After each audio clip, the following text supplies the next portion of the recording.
الرحمن الرحيم وإذ قال إبراهيم لأبيه وقومه إنني براء مما تعبدون إلا الذي فطرني فإنه سيهدين وجعلها كلمة باقية في عقبه لعلهم يرجعون بل متعت هؤلاء وآباءهم حتى جاءهم الحق ورسول مبين فلما جاءهم الحق قالوا هذا سحر وإنا به كافرون صدق الله العظيم. پنځشتمه سپاره سورة الزخرف ده. دینه مخکینی آیاتونو کې دا ذکر شو چې کله نبی کریم صلی الله علیه وسلم مشرکانو لا د دین دعوت ورکړ، نو هغه په جواب کې نبی کریم صلی الله علیه وسلم ته دا وی چې موږ خپل مشران په یو دین باندې لیدلو چې هغه په یو دین او په یو طریقه باندې روان، نو موږ د هغو په نقش قدم باندې روان یو او د هغو په مقابله کې موږ ستا دین چې کوم دی دا نشو قبلولی. په نننۍ آیتونو کې الله تبارک وتعالی دغه مشرکانو ته فرمایي چې تاسو دا وایه چې موږ د خپلو مشرانو د خپلو د نیکونو په دین باندې روان یو، نو بیا د ابراهیم علیه السلام په دین باندې عمل ولې نه کوئ؟ ابراهیم علیه السلام ستاسو په ټولو کې اوچت نه کړي او ستاسو د هغه نسبي تعلق باندې چې کوم دی تاسو ډېر زیات فخر کوئ.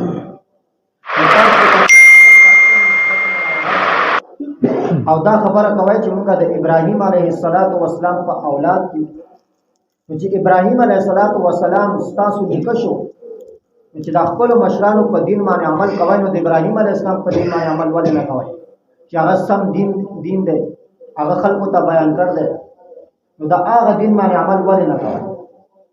او ستاسو ابراهیم علیه السلام طرف ته دا نسبت کول چې موږ د ابراهیم علیه السلام په اولاد کې، نو تاسو خپل کړای او خپل تعلق چې کوم دی د هغو سره میلاوه ابراهیم علیه السلام سره. نو مقصد د دې خبرې ستاسو دا دی چې په دې کومه لار باندې موږ روان یو، نو ابراهیم علیه السلام هم په دغه لار باندې روان دی. نو الله تبارک وتعالی د ابراهیم علیه السلام دین په دې آیاتونو کې ذکر کوي چې د ابراهیم علیه السلام دین دا نه دی چې کوم تاسو بیانوئ.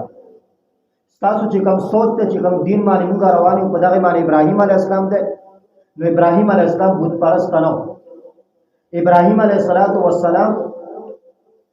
په خپل څه کوي چې هغه خپل پلار هغه نن چې کوم دی د بیزاره اعلان کړی، وایذ قال ابراهیم لابیه وقومه،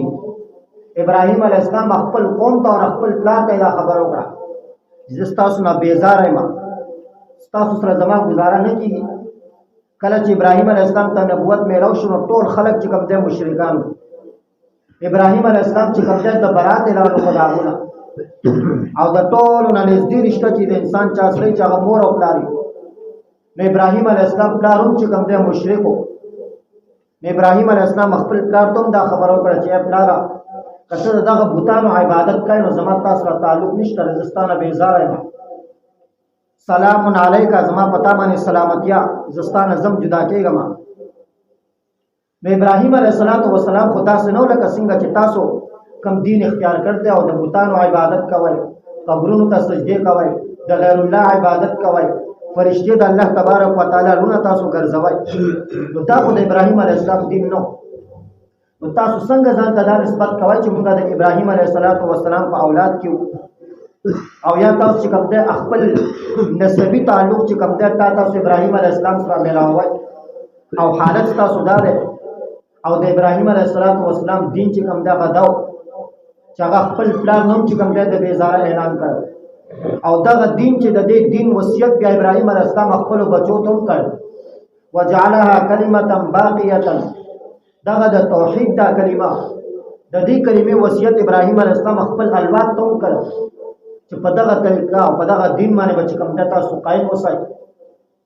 او په دې باندې چې کوم د تاسو ژوندۍ تیروي. نو الله تبارک وتعالى په دې آیتونو کې دا فرمایي چې دا تاسو چې کومه طریقه اختیار کړې ده دا غلطه طریقه ده تاسو او خپل تعلق اسې چې کوم د ابراهیم علیه السلام سره مې راوړی د دروغ تاسو دا غسر چې کوم ده دا داغه په دین باندې عمل شته او نه خل دا غسر چې کوم ده تعلق ده او صرف دا نوم اخلي چې موږ د ابراهیم علیه السلام ډېر تابعدار یو. وَإِذْ قَالَ إِبْرَاهِيمُ او هر کله چې او فرمایل ابراهیم علیه السلام لأبيه خپل پلار ته وقومه او خپل قوم ته انني براء مما تعبدون بشک از برات اختیارو ما بشک از بیزار ما مما د هغه سنه تعبدون چې د تاسو د چا عبادت کوئ. نو ابراهیم علیه السلام د بیزاره اعلان په خپل د قوم نه او د خپل پلار نه. نو نبی کریم صلی الله علیه وسلم حدیث ده لا طاعة لمخلوق فی معصیة الخالق چې د مخلوق اطاعت او تابعداري چې کوم ده دا به د الله تبارک وتعالى په نافرمانی کې نه کوي. نو ابراهیم علیه السلام اگر چې هغه پیغمبر او پلار چې کوم ده خپل پلار نوم د برائت اعلان وکړ د بیزاره اعلان وکړ نو پلار په کار خدا او د پلار حق ادا کړی چې پلار نه د بیزاره اعلان نه کوله. لیکن حدیث کې نبی اسلام فرمایي چې کله یو طرف ته د الله تبارک وتعالى دین دی او بل طرف ته چې کوم دی نو گمراهی ده او کستا پلار چې کوم دی د گمراهی په لار باندې روان دی او په غلطه لار باندې روان دی نو په دې ځکه به چې کوم دی خپل د پلار خبره بیا نه اوري د الله خبره بیا مخ کې ده. نو د ټول نه نږدې انسان ته پلار دی او د حقوق په انسان باندې زیات دي لیکن هغه چې کله د الله د دین په مقابله کې راشي نو په داسې معاملې کې به دا خبره نه قبله. हाँ वो दुनिया के अल्लाह तबारक व तआला फरमाए वसाहिबुहुमा फी दुनिया मारूफा वो दुनिया के दस्तूर मुताबिक अगसरा जिंदगी ते रवा दा खिदमत कवा लेकिन द दीन को मामला के चपलारू गलत खबर है नो बया च कम दर आगा खबर न बमनी जगह च पौरस द क़यामत इंसान न प्ला द अल्लाह द अजाब न ता बच को लशी न रे जामन बच को लशी न रे खजा बच को लशी न स्ताखपल खपलवान न दे रिश्तेदारन सोकुन नशी बच को نو د چا د پاره خپل آخرت خرابول خپل دین خرابول دا انتهایی کمکلتوب دی او دا ډېر بیوقوفه انسان دی چې خپل دین چې کوم دی هغه د بل چا د پاره خرابوي خپل آخرت د بل چا د پاره خرابوي بس په کومه خبره باندې سو خوشاله کی هغه کار دی اگر چې الله پاره باندې خپه کیږي نو دا چې کوم دی خپل آخرت خرابوي دغه خلک چې کوم دی دا تعالی په آخرت کې بیا څوم په کار نه راځي نو چې په آخرت کې تعالی ستا خپل ټول نه نږدې رشتہ چې هغه بستانه لري تختی یوم یفر المرء من اخیه الله تبارک وتعالى فرمایي د سړی نه بداغه ور تختی و امه مور بته نه لري تختی و ابي پلار بته نه لري تختی و صاحبته و بني زامن او خزه چې کوم د دعوت نه لري تختی نو دا نږدې رشتہ بستانه لري تختی تا ته نږدې ناراضي ورځ د قیامت بیا چې کوم د عام خلک پتا نه څه فائدہ راکړي نو دې د وجنه خپل آخرت چې کوم ده دا د چا په وجه باندې خرابول نه لري پکار چې د خلکو د وجنه د خپل آخرت او خپل دین چې کوم ده دا خراب کړي. الا الذي فطرني ها صرف زما تعلق هغه ذات سره ده فطرني چې چا ز پیدا کړي ما فانه سيهدين بشک هغه ما زما رهنمایي وکي وجعلها كلمه باقيه ابراهیم علیہ السلام دا توحید کلمه دا باقی ساتلا فی عقبه پخپل الواد کې لعلهم يرجعون دې د پاره چې دوی رجوع کی د دې کلمې باقی ساتلو وصیت ابراهیم علیہ السلام وو. یعنی ابراهیم علیہ السلام خپل بچو ته خپل الواد ته دا وصیت وکړو چې تاسو با په دا توحید باندې قائم اوسئ. نو د دینه مفسرین لیکلي تفسیر معرف القرآن کې مفتی شفیع رحمه الله لیکلی دی چې انسان ته د خپل انسان د پالنه د خپل د اولاد فکر کول او داغه آخرت جوړول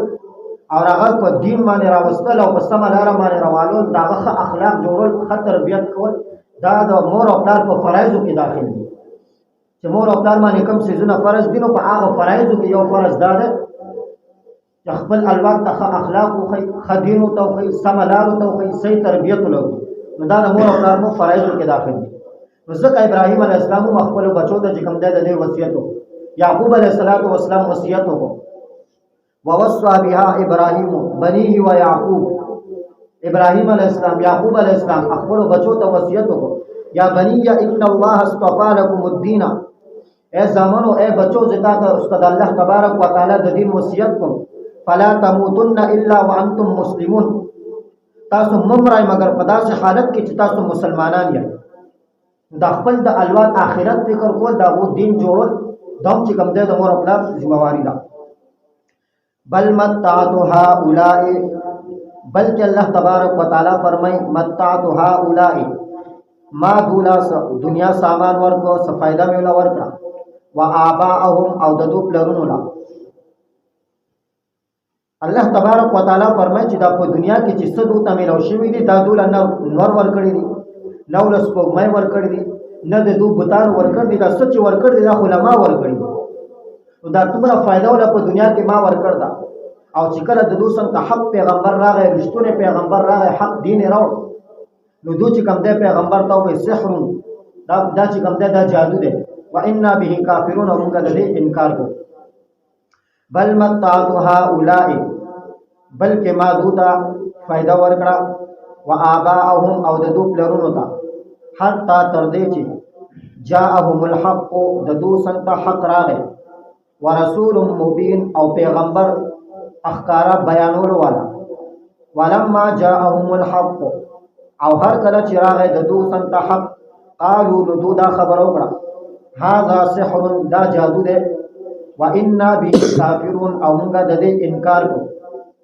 نو چې